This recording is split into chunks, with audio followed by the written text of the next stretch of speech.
Basketball, a game of runs, a game of athleticism, and a game for the mentally strong. No league in the world showcases these factors at the extreme levels that we get to see every night in the National Basketball Association, also known as the NBA. The NBA is a scary place. You do the right things, make the right connections, and play the game the right way, you'll walk away with a legacy, as well as more money than the average American will see in 5 lifetimes. But if you mess up, you're out just like that. The average career length for an NBA player is only 4.5 years, and the average player makes $9.7 million in their time. But what if I told you we recently just witnessed a player whose career spanned 18 years in the NBA, a player who made $116 million throughout those years, and a player who was so highly coveted he was traded 11 times while he was in the league. He may not have been a superstar, but this guy was consistently a part of an elite team's game plan. This is the historic story of Trevor Ariza. Trevor Ariza was born in Miami, Florida on June 30th, 1985, before he and his family moved to Westchester, California, a suburb of Los Angeles. After arriving in LA, Trevor Ariza made his presence known, and it wasn't very hard for a high schooler coming in at 6'6" during his junior season at Westchester High to get some playing time. But with that being said, Trevor Ariza teamed up with 3 future NBA players on his high school squad: Brandon Heath, Hassan Adams, and even a player some of you may have heard of, the former Houston Rocket, Bobby Brown. As you could have guessed, this team was nuts.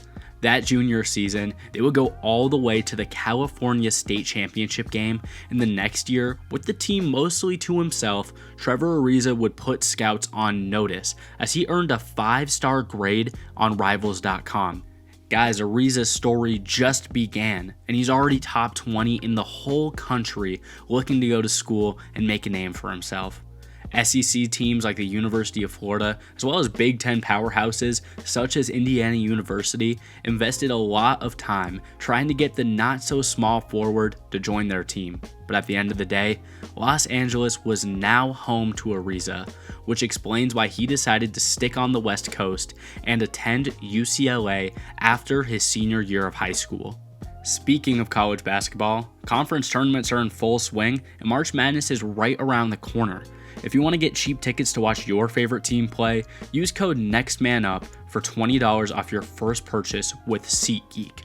NEXTMANUP for $20 off your first purchase with SeatGeek. Thank you, SeatGeek, but for now, let's go back to Ariza's story, which is just beginning. So after committing to UCLA, Trevor Ariza only played in 25 games his freshman season as a Bruin, and I can't lie to you guys, he was incredible. Trevor Ariza averaged 12 points, 7 boards, and arguably his most impressive stat was his average of nearly 2 steals a game. He was clamping guys up even as a freshman. The Pac-12 all knew this too, as he earned first-team freshman honors that season, and he was going pretty hard. Nowadays, a player like this would surely be a lottery selection, we know that, and we'd expect to see them declare for the draft after such a solid campaign. There's going to be a lot of guys drafted in the top 10 this year that didn't put up nearly as impressive stats as Ariza did. But with that being said, I think you'd be surprised how scouts felt about Ariza declaring for the draft just after 1 season at UCLA. You can look here. ESPN's lead scouts created a scouting page for Ariza, and they were pretty critical of the freshman's talent. They said he had good athleticism, not great. He had suspect 3-point shooting, and saying he needed to add 20 pounds of muscle coming in at 6'8", 200. I think these guys would lose their mind looking at Victor Wembanyama versus Chet Holmgren. But anyways, the NBA front offices kind of seem to agree with these scouts, because despite a stellar freshman year, Ariza slid all the way to the 2nd round. But alas, pick 43 rolled around, and the New York Knicks selected Trevor Ariza out of UCLA. And they made him the youngest player in New York Knicks history until recently to ever play for New York. Again, the youngest player to put on a Knicks jersey. In his first game, he was only 19 years old, 4 months on top of that, and he was suiting up in the Garden. It was incredible. Remember, for a period of time, we saw some guys come out of high school, and generally, we see players get drafted much younger than that. But at the time, having a 19-year-old get minutes for the New York Knicks was incredible. And despite being a second rounder, Ariza was a staple part of the Knicks rotation and actually played 80 of 82 games his rookie year, where he put up 6-3-1. So despite slipping down the board, it was clear that the NBA had a plan for Ariza, as he was doing his part off the Knicks bench. Though in 2006, a couple years after, Ariza was falling out of favor with Knicks head coach Larry Brown, and once the Knicks started the season slow, he was shipped off in a deal centered around Penny Hardaway, which sent Ariza and Penny to Orlando, while the Knicks brought in the franchise Steve Francis instead. Ariza's time in Orlando was pretty quiet, to say the least. Ariza only played 21 games after he was traded to the Magic in 2006, where he only averaged 14 minutes per game. The young gun was looking good for the Knicks, but in Orlando, he really just never found his footing. But Ariza made a plan to come back stronger than ever. That offseason, Ariza was playing very well, and he was in position to score a much bigger role with the Magic, some even saying he would start. But unfortunately, Ariza sprained his knee and missed 25 games to begin that season. Even with that injury though, 2007 was a solid campaign for Ariza in Orlando, where he averaged 9-4-1-1, the second one being the steal. Ariza had made a good connection with Magic coach Brian Hill. Finally, it looked like he was going to be in Orlando's long-term plans. But unfortunately for Ariza, Brian Hill was fired that offseason, which did not go well for the young guy's career. As some of you may remember, the Magic brought in Stan Van Gundy, a coach known for his floor spacing, and Trevor Ariza at the time, throw out what you think you know about him, he was not a good shooter at all, incredibly inconsistent at this point in his career. So with that being said, Ariza would be riding the pine for Orlando with Van Gundy at the helm. That is, before the Los Angeles Lakers called up Orlando and worked out a trade which got Trevor Ariza back to his hometown of Los Angeles. This was a match made in heaven. Ariza was still one of the young prospects in the NBA, but he's already been traded for the second time at this point in his legacy. But with that being said, I don't think Ariza was too unhappy because now he's home. With that being said, although he may have been in Hollywood, this wasn't a Hollywood ending, and things didn't go how we expected right off the rip, because in January of 2008, Ariza fractured his foot and missed most of the season.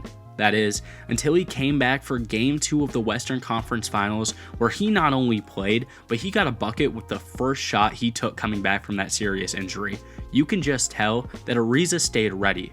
The Lakers would lose to Boston in the finals that year, but Ariza's time in LA was just getting started. The next season, it's 2009. Trevor Ariza worked his way off the bench and showed the Lakers enough shooting improvement and that same elite defensive ability, which earned him a starting spot in LA where he showed out.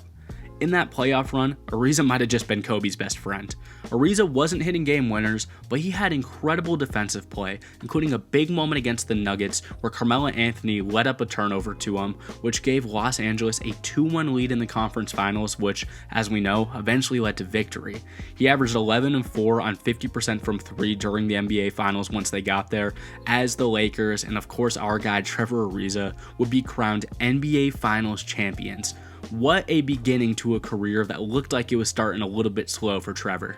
Going into the next century, the 2010s, our guy Trevor Ariza is now an NBA Finals champion, and even bigger than that, he was now reinvented. He went from an offensive liability, a guy who got his buckets off transition layups and maybe the occasional midi, to a prominent 3-and-D player, the perfect glue guy for a competing team. Speaking of which, now he was a free agent, and he was going to make a ton of money. Unfortunately for Ariza, and maybe unfortunately for the Lakers, they choose to move on from him, and they instead sign Metta World Peace in free agency. So that offseason, Ariza had to pivot, as he worked out a 5-year, $33 million deal to become a member of the Houston Rockets instead.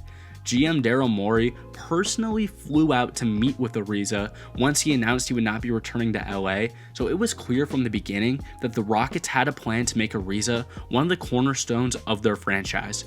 And his first year with the Rockets would actually be pretty good. Houston would win 42 games, and Ariza was arguably one of, if not just the best player on that team. In the last game of the season, Ariza even put up a 26-point triple-double, and the fans were invested in Ariza's abilities. It seemed like he had a lot of motion in Houston. Guys, if you can see the theme of this video though, you know where things go for Trevor. On August 11th, 2010, Ariza was traded to the Charlotte Hornets in a deal that involved names such as Darren Collison and Courtney Lee. That year, the Hornets made the playoffs, where Ariza would match up against his former team, the Los Angeles Lakers, where he would average 15 points per game, but he would get knocked out in 6 games. Ariza played well in New Orleans, but then in 2012 would once again be traded, this time to the Washington Wizards, where many would consider this era his prime. As a member of the Wizards, Ariza was a bucket. He has a 10 three-pointer game against the Rockets in 2014. He dropped 40 against the 76ers that same year, and in the playoffs, he put up a playoff-high 30 points against the Bulls in the first round, and in a way, led them to round 2, where they'd eventually lose to Indiana. In 2014, though, Ariza was on the trade block once again, and he would end up in a familiar spot, back with the Houston Rockets. Ariza would stay put in Houston this time for the longest portion of his entire career, as he would stay from the Rockets in his second stint all the way from 2014 to 2018. In 2018, he would even make it all the way to Game 7 of the Western Conference Finals, and this is where it would all go wrong. The career journeyman entered Game 7 of the Western Conference Finals with higher stakes than any game he had played since 2009. The Houston Rockets were responsible for shocking the world and taking down the dominant Golden State Warriors dynasty. Ariza's assignment, Kevin Durant. Durant had expectations of his own. Cupcake, snake, soft. All were terms still being thrown against KD, and getting bounced to Houston in the West would not help his case. Now, I would love to sit here and tell a historic tale of a role player stopping this superstar talent, but unfortunately, that would just be too far-fetched. Trevor Ariza had one of his worst defensive performances of the season, allowing Kevin Durant to pick up 34 points in the game. If you thought that was the worst of it, we're only getting started. Trevor Ariza put up a notorious 0 for 12 from the field, 0 for 9 from 3, and no points to his name in a crucial Game 7. The worst part of this whole game is that Ariza played 42 minutes, and he shot from the beginning to the end. Call it a bad game, call it unlucky, call it karma, or call it being worn out and taking on an expanded role with all-star point guard Chris Paul missing the game, but 32-year-old Trevor, who by now went by the nickname Ariza, went cold from deep. After this moment, the predictable end of Trevor Ariza's career would come. He signed a 1-year deal with Phoenix, was traded to Washington, signed a 2-year deal with the Kings, was traded to Portland, and was part of one of the funniest stretches of NBA trade history, which we can talk about briefly. It all started on January 20th, 2020, where, as I just mentioned, Ariza was sent to Portland for Kent Bazemore and Anthony Tolliver. Trevor Ariza would not report to the NBA bubble that June, as he would be spending time with his newborn son. This seems normal enough, but once we got into November of that year, Ariza was traded 3 times in less than a week. That's right, 3 times traded in 5 days. Let's start with November 22nd, where Ariza was traded back to Houston once again, where only 2 days later, he was traded to Detroit in a deal that was centered around Christian Wood. And only 3 days after that, once again 5 days after the original deal, he was traded to the Oklahoma City Thunder. This series of moves officially made him the most traded NBA player ever. Another knock on Trevor Ariza's long-lasting legacy. Now, Ariza never reported to OKC, and he was dealt to Miami in 2021, where he started 27 games for the Heat. In 2022, we finally reached the end of Ariza's NBA career.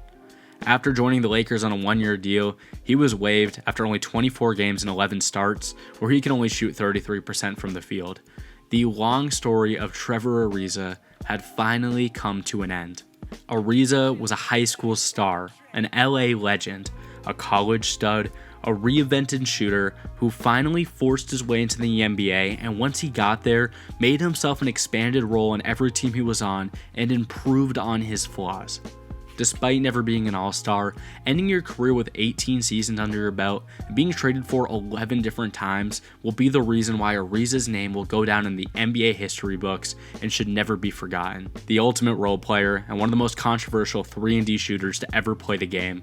This was the strange story of Trevor Ariza. Make sure you leave a like or subscribe if you enjoyed this video, and check out our page for more NBA content. This was the story of Trevor Ariza, and this was Colin from Next Man Up. We'll see you in the next one. Peace out.